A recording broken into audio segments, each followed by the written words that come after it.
Você já parou para pensar o tanto de pessoas que não conseguem entender que um não é um não?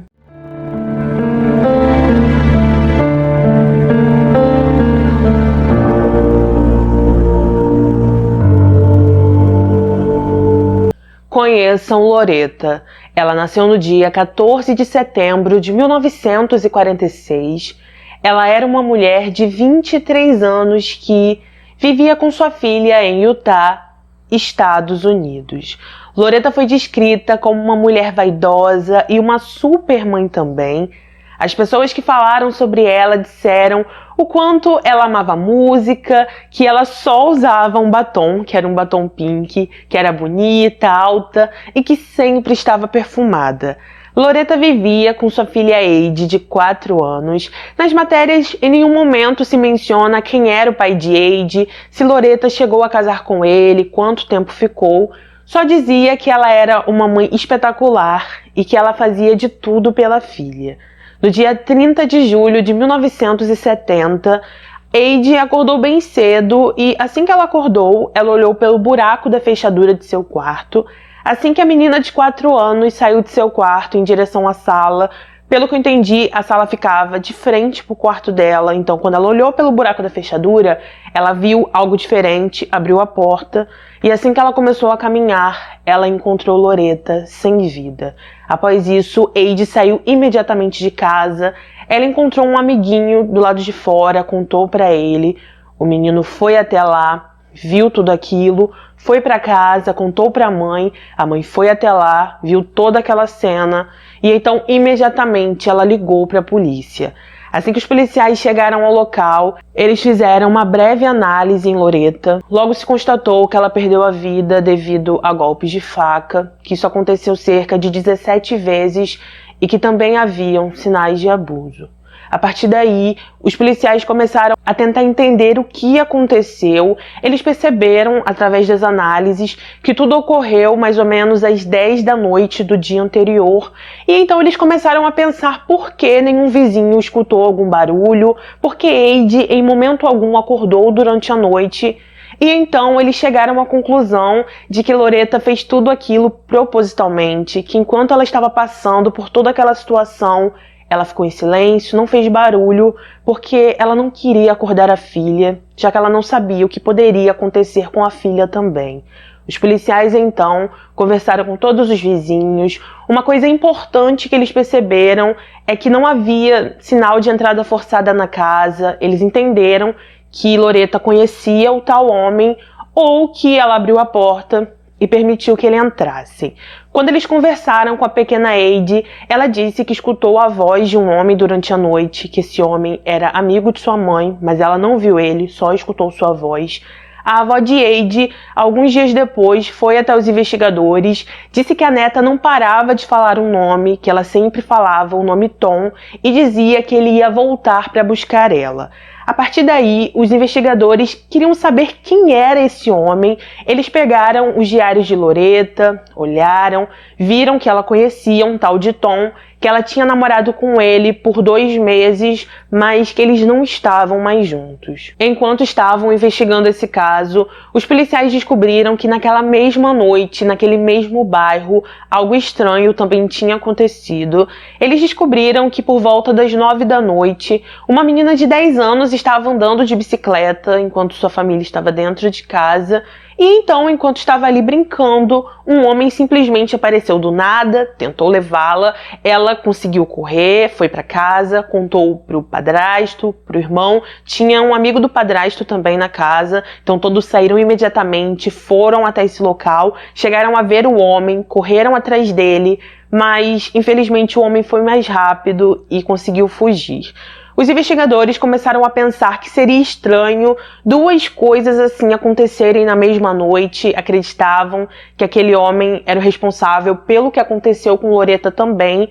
E então perguntaram para essa menina de 10 anos se ela tinha conseguido ver ele. Ela deu uma breve descrição. Disse também que ele estava usando um chapéu colorido estranho. E então, a partir daí, os policiais também começaram a procurar quem era essa pessoa, porque ele também poderia estar ligado ao caso de Loreta. Como a descrição que aquela menina deu se parecia muito com um amigo de Loretta que se chamava Tom, os investigadores foram até ele, perguntaram o que ele fez aquela noite. Tom falou que ele comeu um sanduíche, que foi a um bar. Ele não conseguiu estabelecer um álibi completo entre as 9 e as 10 da noite, mas como os policiais não tinham provas suficientes, ele foi liberado. A partir daí, os investigadores queriam entender o que Tom fez. Eles foram até o local onde ele disse que comeu um sanduíche. Depois disso, foram até o bar onde ele também disse que esteve. Conversaram com alguns funcionários e um desses funcionários disse para eles que enquanto estava atendendo Tom, esse funcionário percebeu que as roupas dele estavam com algumas manchas rosa, foi isso que ele disse, mas que ele não achou aquilo estranho. Ele falou também que Tom parecia ansioso, nervoso, que ele queria muito conseguir uma carona, parece que ele conseguiu, e que depois disso ele foi embora. A partir daí, os policiais conversaram com Tom mais uma vez. Eles pediram para a menina de 10 anos tentar identificar quem era ele, colocaram ele junto com outras pessoas, e então assim que aquela menina viu Tom, ela disse que foi ele que tentou levá-la. A partir daí, Tom foi preso pelo caso de Loretta e pelo caso dessa menina.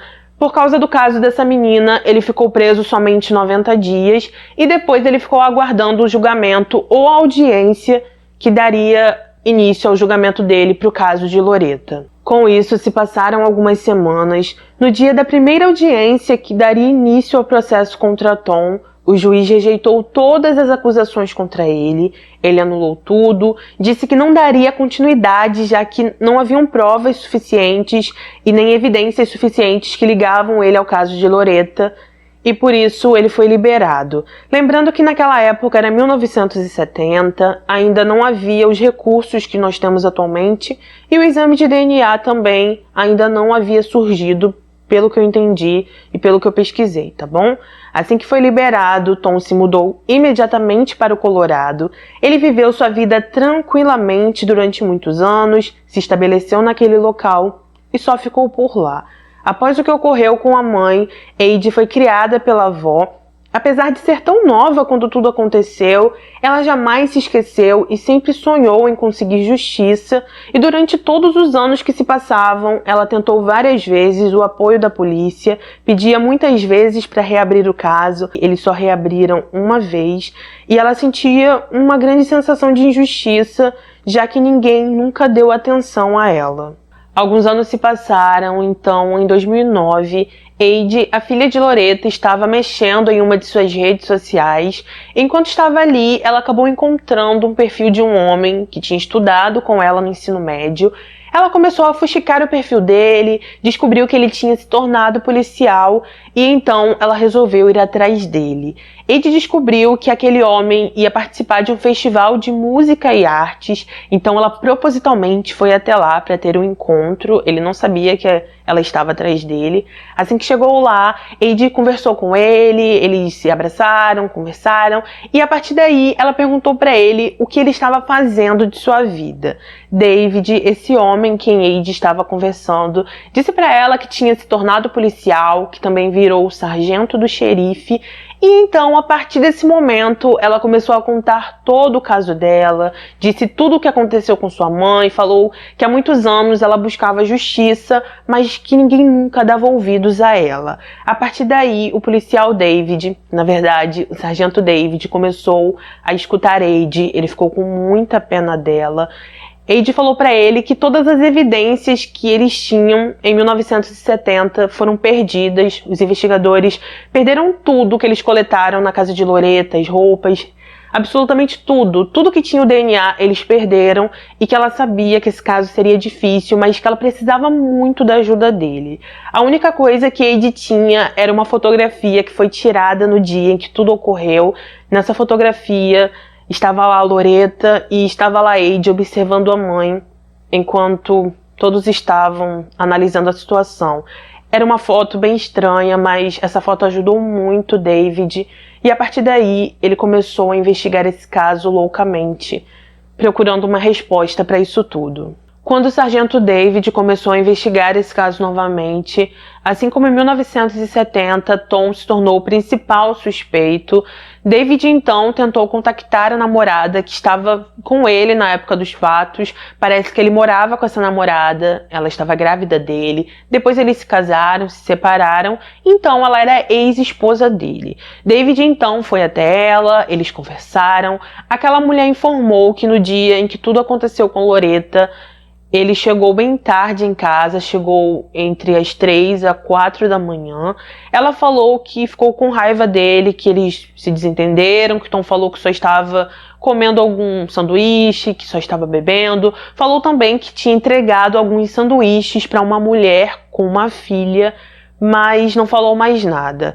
Ela falou também que naquela noite, assim que chegou em casa, Tom entrou imediatamente no banheiro, tomou banho com suas roupas. Após isso, ele colocou suas roupas em uma sacola, deixou em um canto, e no dia seguinte ele pegou essa sacola, falou para ela que ia lavar roupas, pegou algumas roupas, e então, segundo ela, foi à lavanderia. Ela falou que isso era muito estranho, já que Tom jamais lavava roupa, ele jamais fazia nada disso.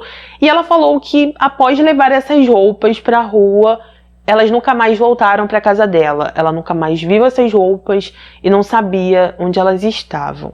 Ela falou também que quando os investigadores contactaram Tom, ele entregou roupas diferentes do que ele estava usando no dia em que tudo ocorreu. Então David entendeu que por isso que os investigadores da época não tinham nenhuma evidência, já que ele entregou roupas que ele nem usou aquela noite. As roupas que ele usou, ele simplesmente sumiu com elas. Parece que algumas testemunhas viram ele colocando essas roupas em um barril próximo a uma ferrovia. Parece também que essas testemunhas contaram para os investigadores de 1970 que tinham visto ele fazendo isso, mas não adiantou nada e essas provas não foram suficientes para o juiz da época. Com isso, David foi até Tom, que estava morando no Colorado. Parece que em todos aqueles anos ele nunca teve uma vida familiar estável, morou com várias mulheres, se casou 3 vezes, teve 5 filhos, mas quando ele foi encontrado em 2010, ele aparentemente estava solteiro. Assim que David falou com Tom, ele disse que não se lembrava de Loretta. Assim que David perguntou para Tom o que ele fez no dia 30 de julho de 1970, ele falou que comeu hambúrguer, foi a um bar, depois disso ele foi para casa e que só isso que aconteceu aquela noite. Durante toda a entrevista, Tom parecia um tanto desconfortável, mas manteve sua versão. E o que deixou David mais desconfiado dele foi que ele disse que não se lembrava de Loretta, mas se lembrava exatamente o que fez há 40 anos atrás. Em uma segunda visita que David fez a Tom, ele perguntou se a gente encontrar a pessoa que fez tudo aquilo com Loretta depois de 40 anos, o que você acha que deve acontecer? Tom respondeu que depende de como aquela pessoa conduziu sua vida. Falou que se aquela pessoa fosse um homem bom, que se não tivesse mais cometido nenhum crime, não era necessário fazer nada contra ele, já que já tinham se passado muitos anos. Com isso, alguns anos se passaram. Em 2010 e 2011, o sargento David não conseguiu encontrar nada que ligasse Tom a esse caso. Quando eu conto a história aqui pra vocês, parece que tudo foi muito rápido, mas infelizmente não foi. E somente em 2015, o sargento David pediu para fazer uma exumação em Loretta, falou com os familiares dela, Eide permitiu, já que a avó dela há alguns anos não permitia, ela não queria que isso acontecesse, mas como a avó de Eide faleceu, ela permitiu. E então David estava muito esperançoso, ele achava que eles iam conseguir extrair algum DNA, mesmo após 50 anos, e por isso essa exumação foi feita. Quando isso aconteceu, infelizmente, eles não conseguiram encontrar nada. Parece que o caixão de Loretta sofreu alguns danos no decorrer dos anos por causa de água, entre outras coisas. E, infelizmente, eles não conseguiram nenhum DNA ali. Apesar disso, David não deixou que ninguém da mídia soubesse. Ele ficou falando nos jornais e na televisão que eles estavam esperançosos, que eles iam conseguir sim extrair esse DNA, porque ele queria que Tom lá no Colorado soubesse o que estava acontecendo, para que de alguma forma ele se incriminasse. Como as notícias sobre o caso de Loretta estavam rondando todo o país, uma das vizinhas de Tom ficou sabendo tudo o que estava acontecendo. Ela descobriu também que Tom poderia estar ligado a esse caso, e então por isso essa mulher, que se chamava Lisa, ligou para os investigadores em Utah, conversou com eles, falou que queria ajudar nesse caso, falou que ficaria rondando Tom, falando sobre o assunto, para ver se ele acabava confessando. Durante essa etapa da investigação, Lisa ajudou demais o sargento David. Ela conversava com Tom todas as vezes que o via sobre o que ocorreu com Loretta, gravava todas as conversas e passava para os investigadores. Em uma dessas conversas, Tom perguntou a ela: "Se eu precisar me ausentar por um tempo, você pode cuidar dos meus animais?" Ele também ficava falando sobre o que aconteceu em 1970 com muitas pessoas de sua vizinhança, ficava perguntando para eles quanto tempo poderia durar um DNA, e durante uma dessas conversas com Lisa, ela falou para ele que viu pela TV que os investigadores conseguiram extrair DNA durante a exumação, que eles estavam prestes a descobrir quem era o responsável por tudo aquilo. E então ele fez essa mesma pergunta para ela: quanto tempo ela achava que durava um DNA? A partir daí, Lisa tentou instigar ele a confessar. Ele acabou confessando a ela tudo o que fez, contou a versão dele, ela passou para os investigadores e eles foram imediatamente até o Colorado. Assim que eles chegaram à casa de Tom, o sargento David conversou com ele. Não demorou muito, Tom começou a contar também, a confessar tudo o que fez, porém ele deu uma versão totalmente diferente para Lisa e outra para os investigadores. Para Lisa, ele falou que foi até a casa de Loretta, falou para ela que queria ter algo mais íntimo com ela, queria ter uma relação. Ela disse que não queria, e então por isso ele se irritou. Ela foi até a cozinha e quando voltou, ele decidiu tirar a vida dela. Para os investigadores, ele disse que ele e Loretta tiveram uma relação consensual. Após isso, eles discutiram e então ele decidiu fazer o que fez. Ele falou que não tinha feito nada além disso, mas como ele confessou, que tinha tirado a vida dela, eles conseguiram prender Tom. Como eu disse para vocês, mesmo sem confessar uma das coisas que fez, Tom foi preso no dia 18 de agosto de 2016 e quando Heidi soube da prisão dele, ela deu uma declaração e disse: "Amo minha mãe de todo o coração. O que Tom fez com minha mãe não mereceu.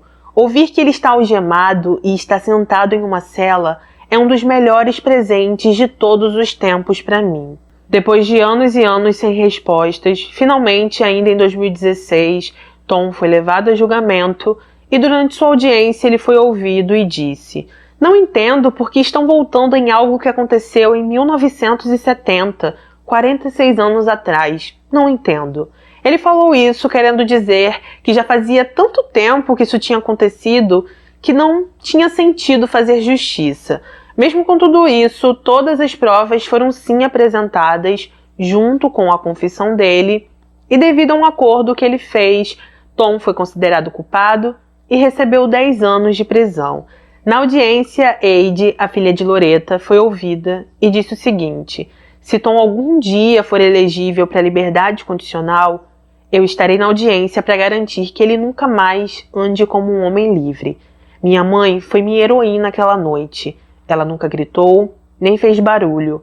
Ela fez tudo o que tinha que fazer para me impedir de sair do meu quarto."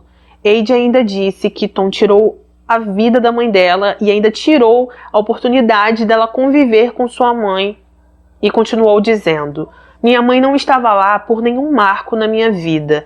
Eu perdi todos os momentos mãe e filha e isso foi muito difícil para mim."